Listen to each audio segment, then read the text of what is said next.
After waking up with a jolt, the girl laid in bed a few seconds longer. Reaching over to switch on her bedside lamp, she tried to remember exactly what had stolen her sweet slumber away. When she couldn't, the brunette swung her legs over the side of the bed and heaved herself up. Checking the time on her phone, she snorted when she saw it was midnight, the witching hour. Knowing that sleep would only evade her, she left her bedroom for the kitchen, a good cup of coffee on her mind.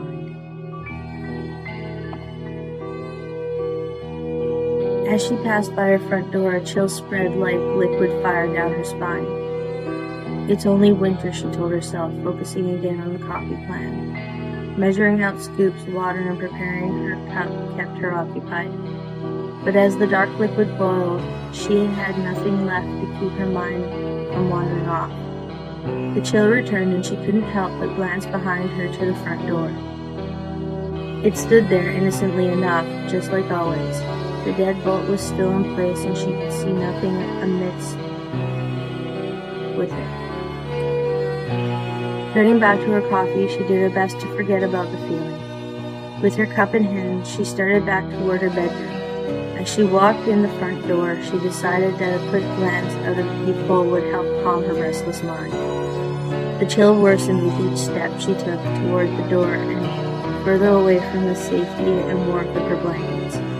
She pressed her empty hand against the cold metal door and took a deep breath before leading her eyes to the peephole.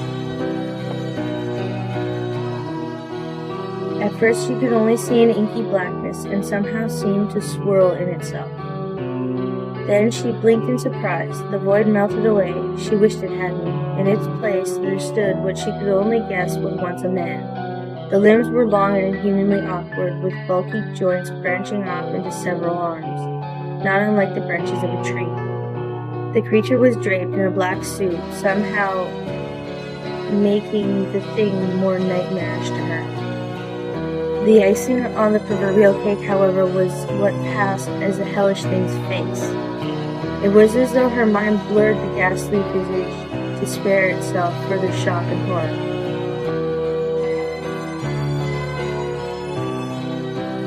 She shoved herself away from the door with the hand still pressed against it. The scalding mug of coffee fell, the liquid burning her bare legs as she fell backwards and tried to crawl away from the door. She knew, however, that her mind hadn't been playing tricks on her. As she crab-walked away from the door, she watched its tendrils, as black as the void she first saw, snake around through the cracks. The girl was trapped between the instinct to flee and the gut feeling to not turn her back on the door. When the door jolted, the urge to flee overcame her, and she slipped in the burning liquid as she tried to make it back to her room. She knew deep down that she was trapping herself in a corner, but she had to get away from the door. The girl was halfway down the hallway when she heard the previously locked door creak open.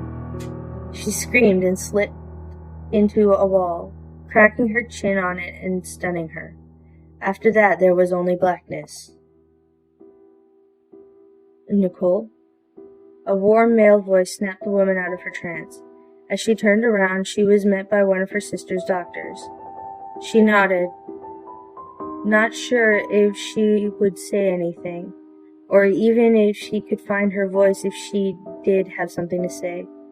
That morning she had gotten an urgent phone call from the hospital saying that her sister Lindsay was there. Before they had even let her see her, the doctors had pulled her off to the side and insisted that they talk to her about what might have happened. Phrases like self-inflicted and assault had been thrown around, and Nicole felt her mind reel. She still hadn't fully understood what they had been saying until she saw Lindsay with her own eyes. Her little sister had a bandage wrapped around her head, covering both ears as well as her eyes. They said it was to keep her now deadened eyes from drying out, and to try to keep infection out of the wounds Lindsay had made in her ears. The doctors had guessed that either she or someone else had jammed a pencil into them to keep her off balance or to deafen herself against something. There was a mix of first and second degree burns on her legs, hands, and feet.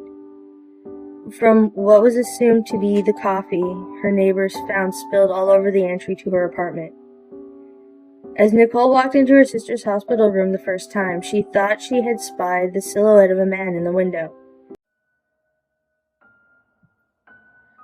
Slenderman isn't real. That's how the story starts. That's how the story will most likely end. I don't lie. My name is Raksha, and this is my story. Slenderman isn't real. Helen has said this a variety of times to me. I nod vaguely as she cries out in frustration. I silently watch her fume, her round, pudgy pig face red all the way to the roots of her bleached hair. She looks me in the eyes and I return the stare. She's pleading with me, but I don't care. She wants me to stay alive, but I won't do that. Obviously, seeing my resolution, she stands up and storms out of the room.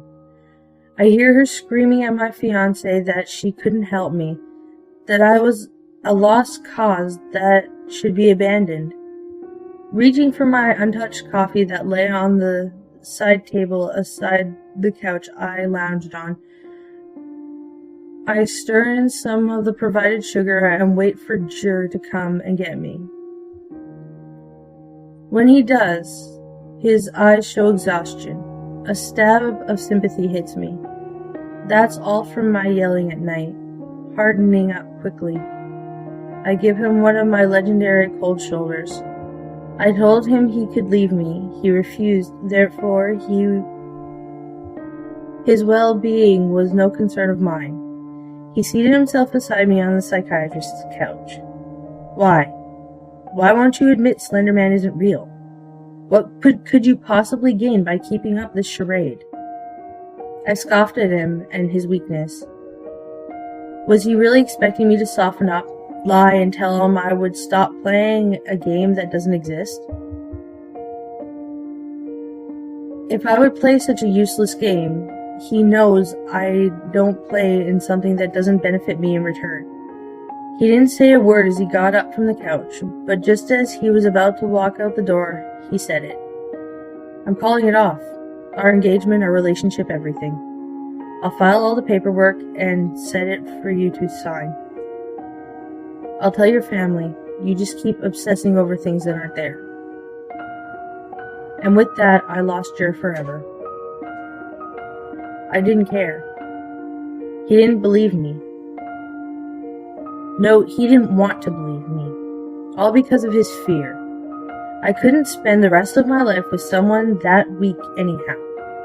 I rose from the couch, dusted off my jeans, and sauntered to the dreary day in Seattle. Rain clouds were forming on the sky, ready to pour at any given moment. I figured the large kitchen knife, the lone item I kept in my handbag. A drizzle began to rain over the town, and I continued to walk east, towards the woods. He was already there when I arrived. His suit was extraordinarily dry, as if the rain found him as revolting as I did. His snake-like arms dangled, barely scraping the forest floor. He accessed me in silence. I didn't think he was blind, but I always had to remind myself that he could see me better than I could see him. I guess I would never get over the feeling that he was wearing some morbid Halloween costume. His long tentacles were absent for the time being, and one of his long arms stretched towards my face. His spindly fingers explored my face and my body, without even a touch. I didn't hide the repulsive shivers it caused. Finally, it seemed as though he was deep into the trance, or enchantment, or whatever this monster could feel. I dug deep into my bag to unsheath the knife, and I plunged it into his chest. He didn't look as if he were in pain. Then again, he didn't look like anything. His face was still glued to my body as I screamed. My legs couldn't support me anymore, but I stood. His gaze literally wouldn't let me go. I felt blood seeping through my clothes, slithering down my torso. My knife was plunged into his chest, yet it wasn't him I had pierced. The forest began to black out. I realized that I wasn't fainting. It was Slenderman. His tentacles weren't absent, but were winding through the trees, dodging my vision. A slimy cloak enfolded me, and Slenderman's face became a smile full of razor incisors facing me. I understand why people like Helen don't search for monsters or deny their existence. People like her realize it before people like me. She understood me, or better yet, the monster inside me. Slenderman doesn't exist. Sure, but you do, as do the monsters inside.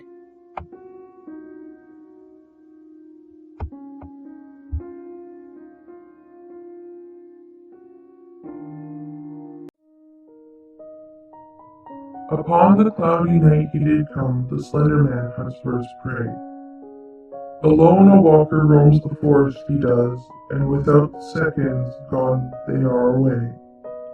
The detectives they hunt for clues of the events of what had partaken that night. Though nothing could be found in the scene of the crime, there had been nothing left in clear sight. So lo a thinker believes he knows what did happen that fateful night. He explains it was the Slender Man, and to kill it on him you must shine the light. So a brave soul he was, he went for a walk in the same forest before the set of the sun. And what he saw there in the grueling shadows made him turn around and run. For deep in the dark the Slender Man feeds on the poor people that he takes. Blood and gore drops to the ground as the muscles and bones they break. The man runs from end to end, though unfortunately it seems he is lost. He will be the next meal of Slender Man as he crumbles down in exhaust. He wakens the next morning to the sound of birds as it seems he has survived till now. But Slender Man, he never sleeps and nobody knows quite how. Away walks the man in search of an exit, though none he finds that day. For Slender Man had other plans for him, so thus he took him away. Do not fret the Slender Man as he hunts for certain prey.